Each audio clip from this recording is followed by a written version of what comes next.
Olá, meus amigos, tudo bem? Meu nome é Gabriel Zatti Ramos. Eu estou aqui no nosso canal Caminhos de Cura, onde a gente busca unir a ciência, as atualidades com a espiritualidade, sempre com a base no Evangelho de nosso Senhor Jesus Cristo. Chico Xavier falava que todas as filosofias, todos os sistemas políticos, todas as estruturas sociais que não têm o Evangelho de Jesus têm desequilíbrio e vem com o tempo a destruição. É somente com o Evangelho de Jesus Cristo como base básica e profunda e que a gente vai conseguir fazer qualquer construção, seja ela científica, seja ela social, seja ela política, seja ela numa empresa estrutural, familiar. A base é Jesus. E eu vou falar sobre isso um pouquinho hoje. O que tem a ver com ciência com Jesus? Tudo a ver. Eu estava ouvindo um podcast do Marcelo Gleiser, que é um grande cientista brasileiro. Já escreveu vários livros aqui. E ele falou uma coisa muito interessante, porque como ele é um cientista, ele mora nos Estados Unidos, ele nessas buscas científicas dele, ele começou a se aproximar de Deus. E nesse podcast ele falou que as grandes mentes científicas, que vocês guardam um nome no coração de cada um de vocês, todas elas, a maioria, se não todas, eram devotas de Deus, acreditavam a Deus, acreditavam nessa força profunda, monumental por trás da realidade física. Galileu, que popularizou os planetas, que descobriu os movimentos do planeta, era extremamente religioso e falava que ele estava tentar entender a mecânica e o funcionamento da mente de Deus. Isaac Newton, que segundo alguns cientistas, segundo alguns estudiosos, foi a maior mente científica que surgiu na humanidade. Ele calculou e descobriu a gravidade, calculou e descobriu a mecânica e movimento dos corpos, descobriu que a luz era formada por vários segmentos e frequências de onda e que cada uma dessas frequências de onda refletia um determinado elemento.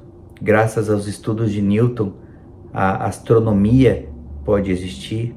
A gente pode descobrir como é que a gente sabe que o Sol é feito de hélio, de hidrogênio, qual que é a composição dos planetas, dos gases nos céus mais distantes desse cosmos. Descobriu o cálculo, dentre outras coisas, a ótica e tantas outras coisas. E Newton falava que o trabalho dele era encontrar a linguagem de Deus na vida. E que Deus era a fonte de tudo. E que tudo que ele descobria era uma fração infinita da sabedoria divina escondida no cotidiano. Copérnico também, juntamente com os entendimentos de Galileu do funcionamento do cosmos.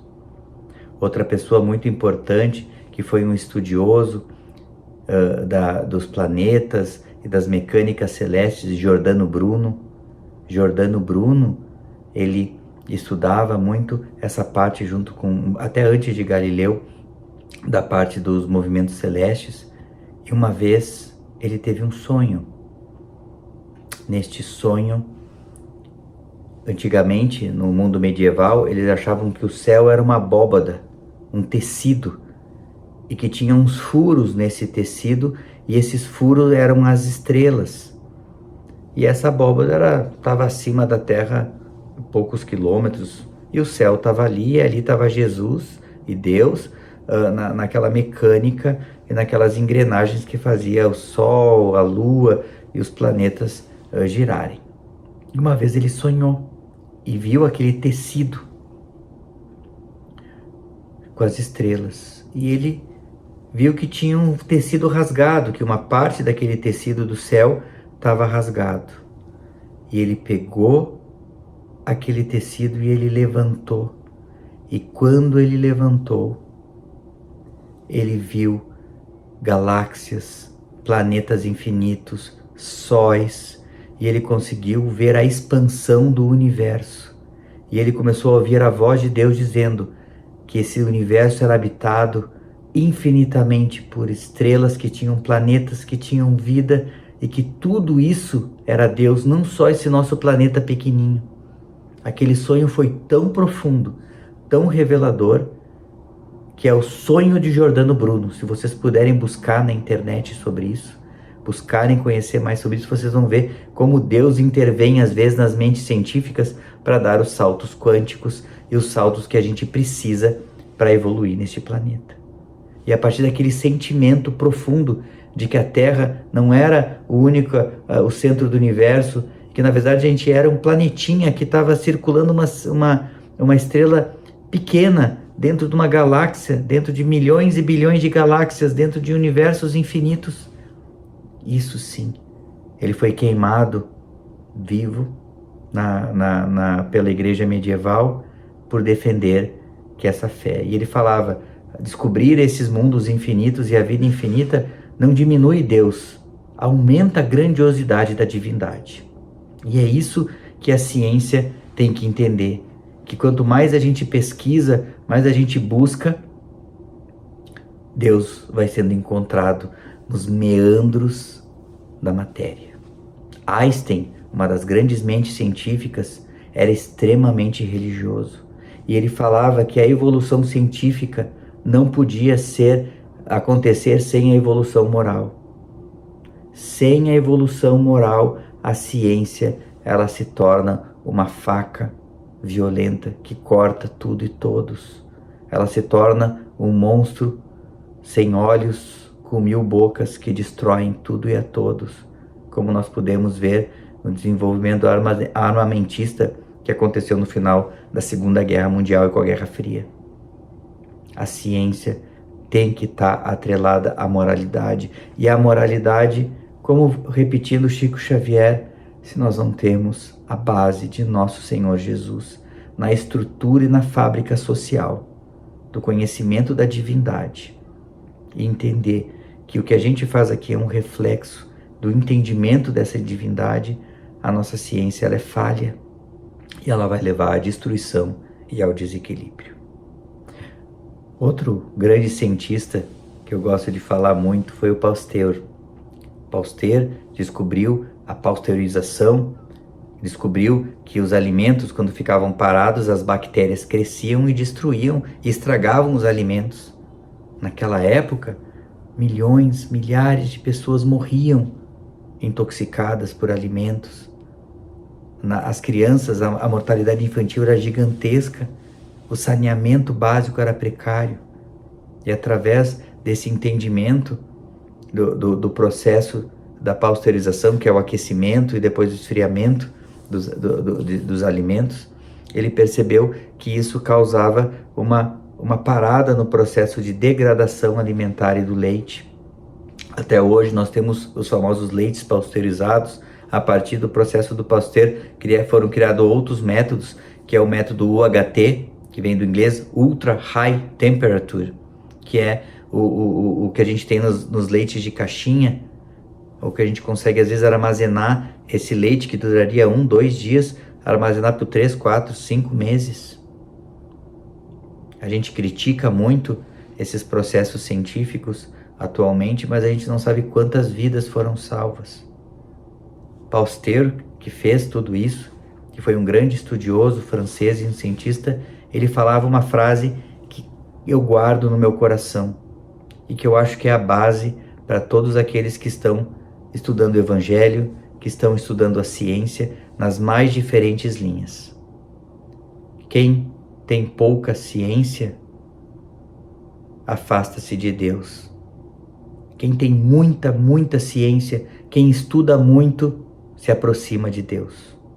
Quanto mais vocês estudarem os diferentes campos de habilidades que nós temos, medicina, advocacia, engenharia, astronomia, biologia, humanas, exatas, qualquer área do conhecimento, e que vocês estudarem de coração como cientistas profundamente, eu garanto para vocês que nos meandros desses estudos vocês vão encontrar um tecidinho rasgado e vocês vão ver essa realidade e vocês vão abrir assim como o Giordano Bruno abriu e vocês vão encontrar lá escondido Deus. E essa é a beleza, porque quando a gente consegue descobrir, quando a gente consegue vencer esse véu inicial, que é a arrogância, que é a vaidade, que é o pensamento fragmentário que nós temos da matéria inicialmente dá aos cientistas e aos pesquisadores, quando a gente transpõe esse véu de obscurecimento, a gente vai encontrar a infinitude de Deus. Quanto mais estudo, quanto mais pesquisa vocês fizerem, quanto mais vocês se dedicarem, vocês vão encontrar Deus. Deus é uma convergência do conhecimento. Todas as linhas de conhecimento estão nos levando por um caminho único. Nós estamos percebendo isso nas mais diferentes linhas. As pessoas estão começando a ter uma linguagem. Na física, na astronomia, nas ciências matemáticas. O que a gente mais vê falar nas publicações é os cientistas começando a questionar se essa realidade nada mais é que um reflexo de uma inteligência superior, de um processo computacional quântico extremamente profundo, de uma inteligência que a gente não sabe ainda como processar, que está atuando na nossa matéria. Os astrônomos, os cientistas das estrelas e das galáxias, os matemáticos, os médicos, os biólogos, os químicos, os físicos teóricos, todos estão começando a entender a mesma coisa. Por trás de tudo, há uma inteligência suprema, causa primária de todas as coisas, infinitamente boa e justa, que nos sustenta. E é a pesquisa e o estudo dessa grande inteligência que nós atualmente chamamos de Deus, é que vai nos unificar como nação, unificar como humanidade, nos unir com todos os animais e plantas desse planeta, nos unir com os outros planetas, com as outras realidades físicas e metafísicas, e finalmente criando a nossa tão esperada fraternidade universal através da linguagem crística de Deus. Deus abençoe todos vocês e eu desejo que vocês estudem, aprendam, lutem para terem o privilégio de sentir o que eu sinto, que é encontrar Deus em tudo e em todas as coisas. Fiquem com Deus e que o nosso Pai maior e o nosso Senhor Jesus Cristo, que nos alimenta e nos sustenta nas nossas dificuldades, esteja sempre conosco. Que assim seja.